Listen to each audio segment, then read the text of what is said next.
How's it going, everyone? Nick from Comic Culture here. It's time for Nick at Night, my weekly non-spoiler comic book review show. Just got done reading all my books. Let's go into them right now. I'm going to go ahead and put my grading bar up. How this works is I'm going to go over each and every book individually. I'm going to put the cover of that book on the grading scale so you can see how they stack up against each other. And we're going to jump into the big two as we always do, starting with Marvel with Bloodline, Daughter of Blade issue number 2 from Danny Lore.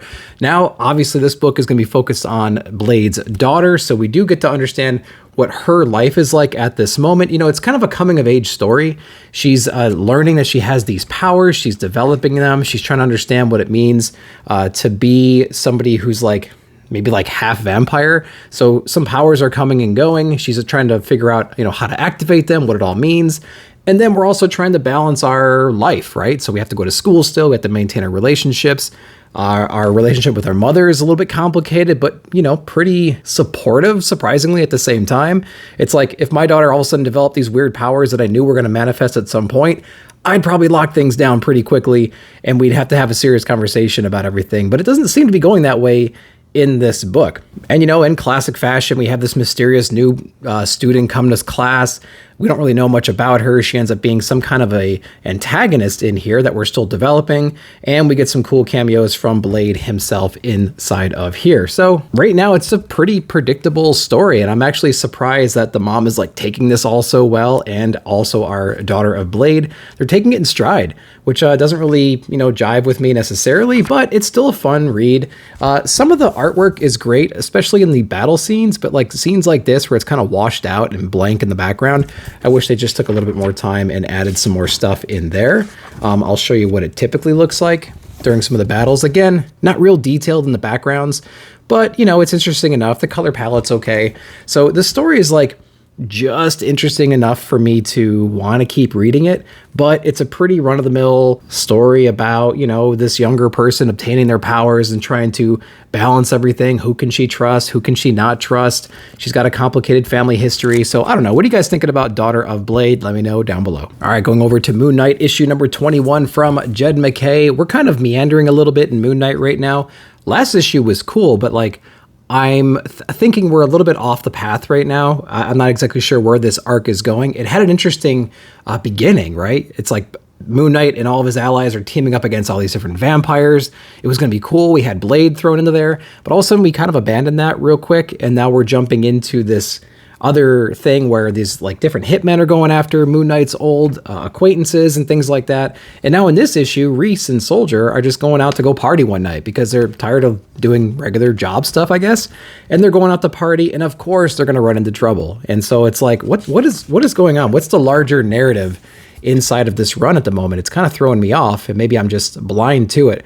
Art is everything that you would expect from the Moon Knight issue, although we don't get a whole lot of Moon Knight in here, so we don't have that cool radiant glow that we've come accustomed to. We do have all these really dark reds and dark purples, but we do get our Moon Knight towards the end of this book coming in to try to help save the day. So this book, the last couple of issues are okay. You know, the last issue was high action, high octane, a lot of crazy stuff going on, but like, how does it serve the overall narrative? What's the greater purpose of the last couple of issues? We haven't developed that quite yet. So we'll see what it all turns into as we get more issues. Are these relevant? Are they filler? Who knows? We'll figure it out. What do you guys think? All right, the next Marvel book we read was Silver Surfer Ghostlight issue number 2 from John Jennings. And if you like some deep cut Silver Surfer related, remember The Stranger from back in the day? If you're into that kind of stuff, this is probably the book for you. It does do a good job of explaining what the heck is actually going on in this book. If you're not familiar with those stories back in like, I don't know, the late 90s or late 60s rather, early 70s. So we do have an info dump page. It's not too painful, but it's something you just have to read and get through. It's pretty straightforward. They summarize the event pretty well, I would imagine. But this is basically like our Ghostlight kind of coming back, resurrected in a way, and we have Silver Surfer trying to help orient his longtime friend, and then we have the Stranger freaking out about this as well, like how did he escape our zone, things like that. And so, you know, there's a lot of deep cuts inside of this book. Art-wise, it's not too bad. It's got this awesome little glow to it. It's simple, but it also has some complexity to it, which makes it just something interesting, something different than what you normally see in comics today. So I do like that. I'd say the family in here is just as charming as they were in the original issue. There's a lot of characters to deal with in here. We have like a mom, a dad, a couple of kids, a grandma to deal with. And so, you know, their conversations are all pretty natural in here. And then we do have a localized threat that they have to deal with as well, because the stranger's really pissed off that certain things are happening. And so he sends some cannon fodder for our heroes to tackle as well. So again, this book has been just interesting enough for me to care about it. I don't know if I'm going to keep reading it, honestly, because I feel like I just don't have enough interest in the characters themselves right now. And I'm not like a giant Silver Surfer fan, and it's not a Silver Surfer book, but it's Silver Surfer-esque. And so I don't know. I'm not sure if I'm going to keep reading it. The art's not really doing it for me. The story's not really grabbing me too much. I'm not really invested in the characters. We're 2 issues in. What are you guys thinking of this if you're reading it? All right, the next book we read from Marvel was Fantastic Four issue number 5, and I absolutely love these Alex Ross Timeless variants. And I went ahead and picked this one up for Fantastic Four. It's really cool. So where are we with the Fantastic Four? The last issue was great. I loved it. We finally got our team back together. They had an interesting threat they took care of right away. It took a lot of like classic Reed Richards science stuff to figure it out. And so where are we with number 5? So our team is again back together, going from location to location. They're on their way. They're traveling right now. They're in a traffic jam, and they come across an old adversary, an old magic user, the Supreme Warlock, Nicholas Scratch, and his Salem 7. And so you guys remember the Salem 7, right? And so we have to deal with these fools right now in the middle of the interstate, and they have a plan to really disrupt the Fantastic Four at like a molecular level. And they do. They actually succeed in that in here. And so it's all about Reed and the team getting together and trying to reverse the effects that were put on them. Art is still really good. Again, some of the battles and fighting is some of the greatest stuff when the Fantastic Four are just doing what they do best, going ham on a bunch of random cannon fodder in here. And again, it's Reed just doing what Reed does, sitting back while the team kicks a bunch of ass, and he comes up with this clutch thing at the 11th hour, saves the day, and then we're just kind of like on our way. Or are we? So this does end in like a, oh crap, what are they going to do now? Or what's going to happen next kind of a thing. But I do feel like the cliffhanger that they do leave is not going to develop for another few issues, something like that. Or maybe they'll tackle it immediately after. They think the day is done, the job is done, but is it? It's one of those kind of issues. So Fantastic Four, not a bad issue. It's better than the first 3 for sure. I still think issue number 4 was the best. Issue 5, not too bad, but let me know if you guys read it. All right, the next Marvel book we read was X-23 Deadly Regenerous. This is that Women's History Month variant cover there, which I think is awesome. Went ahead and picked that one up. I like X-23, so she's interesting. I'm reading X-Men right now, and I also know about like Talon and things like that, and how our one Laura was stuck in the vault for so long, and we finally brought her back in. So now we technically have 2 X-23s right now, and I love the dynamics between those 2. They want nothing to do with each other, and I was hoping that we would get more of that relationship, or maybe, you know, something along those lines inside of this book, but maybe my expectations were a little bit out of whack going into this one. But so basically we have just a little bit like a day in the life of X-23 here. She's just kind of walking around and actually comes across this building that's on fire, and she's actually assisting the first responders in evacuating, saving people, things like that, trying to figure out how she could be helpful in a situation like this. So we have, you know, Laura doing what she does best, just jumping right in the action, fearless. There's a lot of monologue in here too, talking about, you know, her life and the way she has to think and how she was trained to be like this assassin and this barbaric kind of a person, but she had to overcome all that programming just to be a decent human being. There's some flashbacks to how some other members of the teams that she's been on have helped mature her thought processes.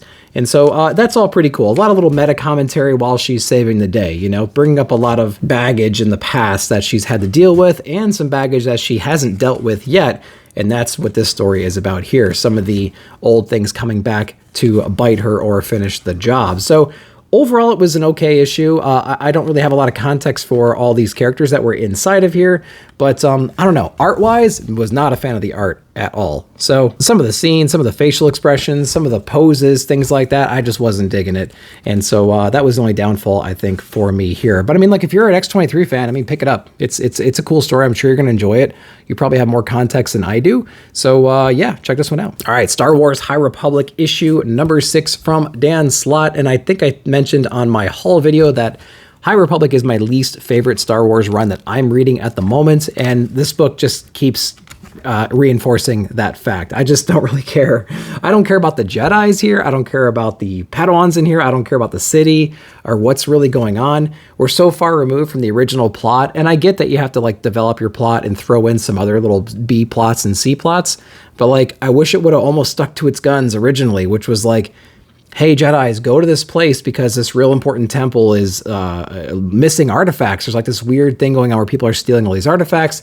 Figure out what's going on. They could have developed that, but they introduced all these other problems in here, and I just don't care about any of them. And so there is like a, can the Jedi overcome extreme odds moment inside of here, which was cool to see everybody rallying together, everybody, syncing up their chi in a way and just, providing all the emotional support they can for this Jedi to save the day in here. But like, I don't know. This book is just not resonating with me very well. Let me know if you guys are reading High Republic and what you guys are thinking about it, especially if you read the first volume, which I have not, or if you're reading the other Star Wars books. Is this a book that you just don't see going anywhere, or am I completely wrong? Let me know down below. All right, X-Men issue number 20 from Gary Dugan. This was one of my favorite X-Men books as of late, and it's actually 3 different stories, or they touch on 3 different stories inside of here. So I wasn't around for like the Brood stuff way back in the day. The Brood are very much a thing again inside of this issue, and we get our X-Men being assaulted right now, trying to take cover from a swarm of Brood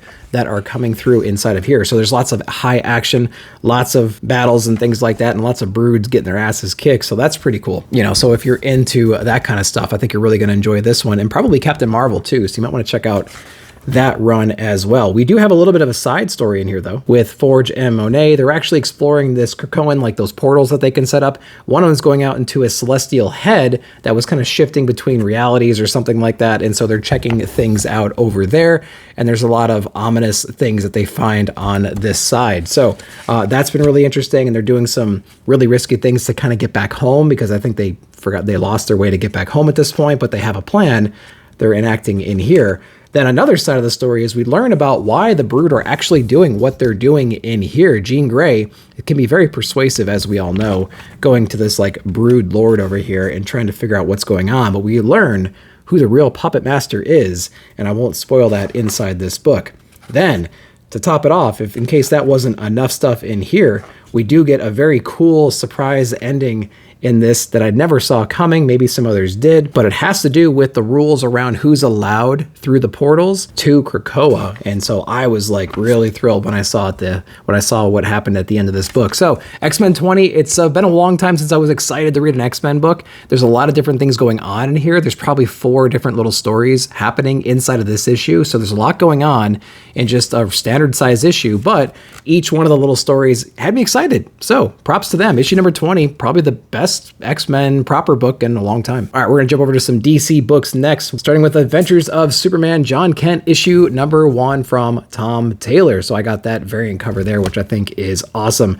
And so I wanted to see what's going on inside of here. So starting off, the first few pages in here are really, really shocking. And I love everything I see there. Kind of like this unstoppable force is going through all of the different universes, the multiverse, and it's wiping out all of the Kal-Els, the proper Superman.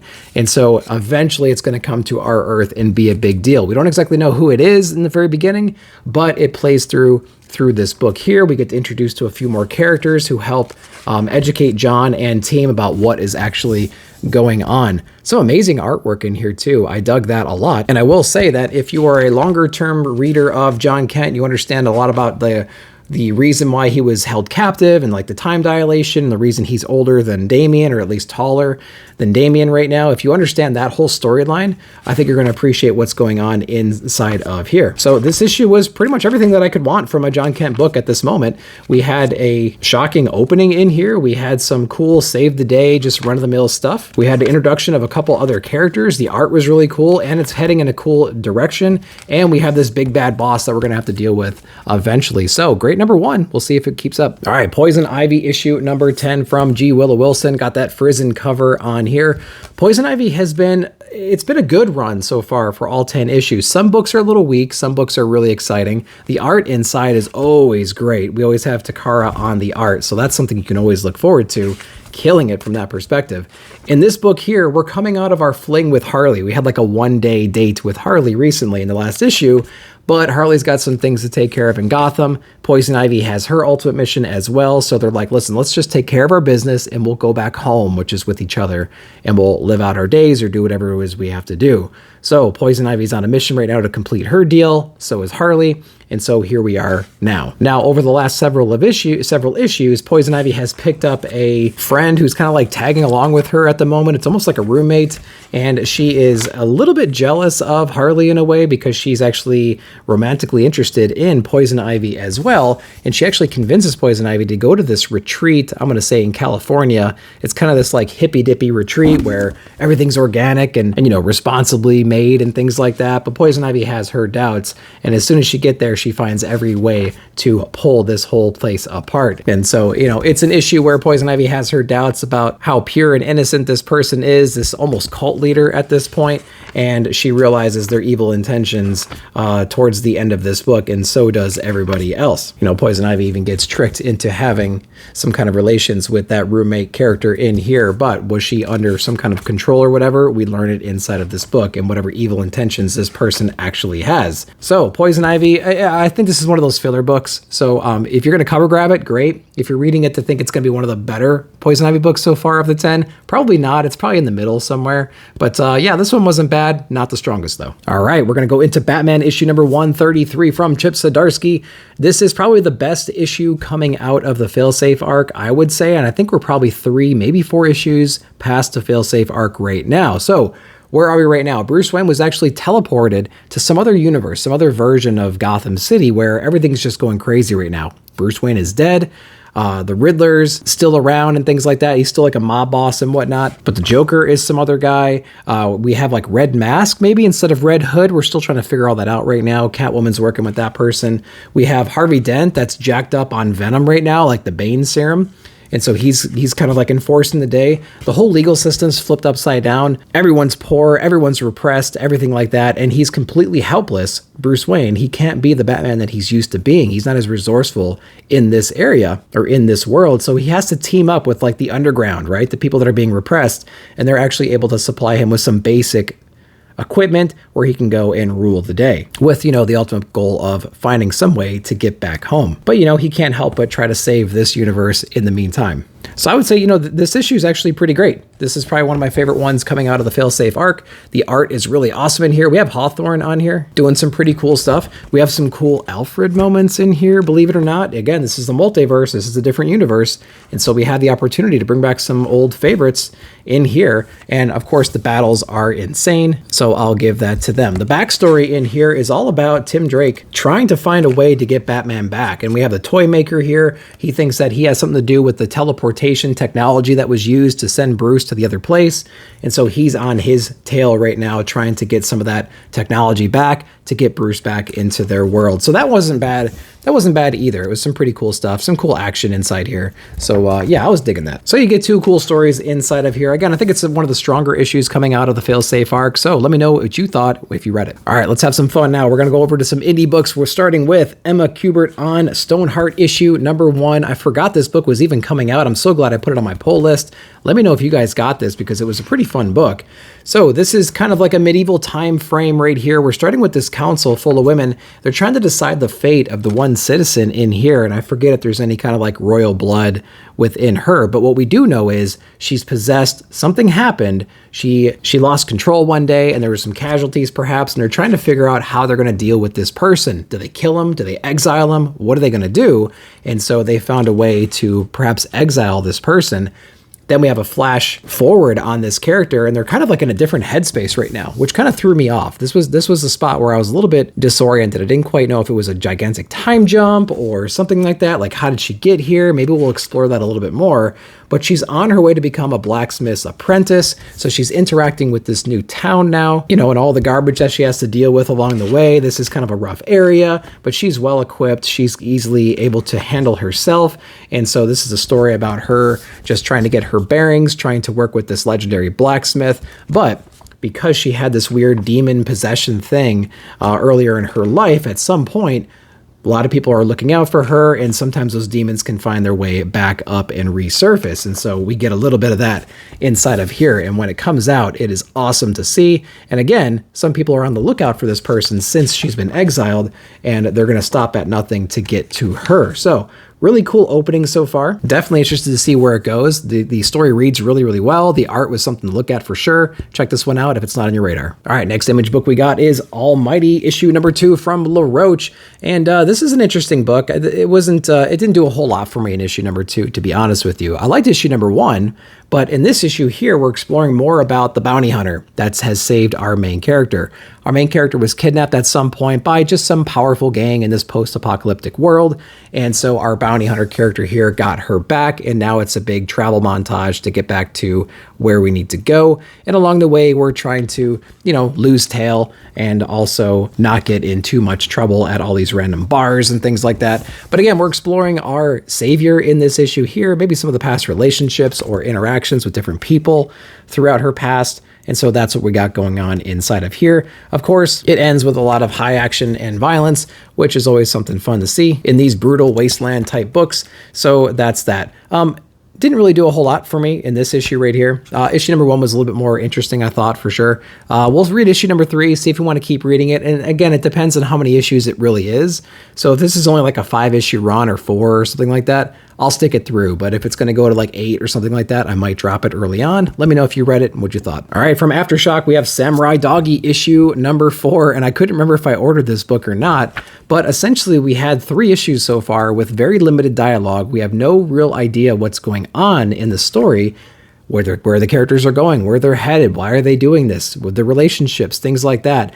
This is a book that basically just survives on the insane, beautiful art itself, to the point where you forgive this lack of story or character progression or like meaning in the book itself. But like, I need more. I need more than just pretty pictures and cool battle scenes. That's all this is. It's about 90% battles, and the other 10% are just blank pages almost. So again, it's cool art, man. It's art that I haven't really seen before. So I'm really digging that. But man, I just need some kind of a story. I need some kind of a reason, a justification, some kind of a progression here in that area to really keep me going. What do you guys think of Samurai Doggy? Not much to say. We're 4 issues in. I don't even know if I have number 5 pre-ordered yet. I need to check it out. What do you guys think? All right, jumping over to Dark Horse Comics, we have Scott Snyder's Clear issue number 1. That's right, that free Comixology book that came out over a year ago, I think, at this point, has finally made it to a printed format from Dark Horse. And I'm so glad it did, because I remember reading the first couple of issues back in the day and having a really good time with it. So this is San Francisco in 2052. We found a way to integrate like visually these different filters we can put over reality. Think about like augmented reality, but skinning everything that you have around you.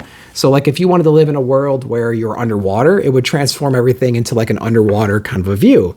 And so I think they call it a couple of different things in here, but to be clear is to be somebody who doesn't have that filter, like they can actually see the world as it's supposed to be seen.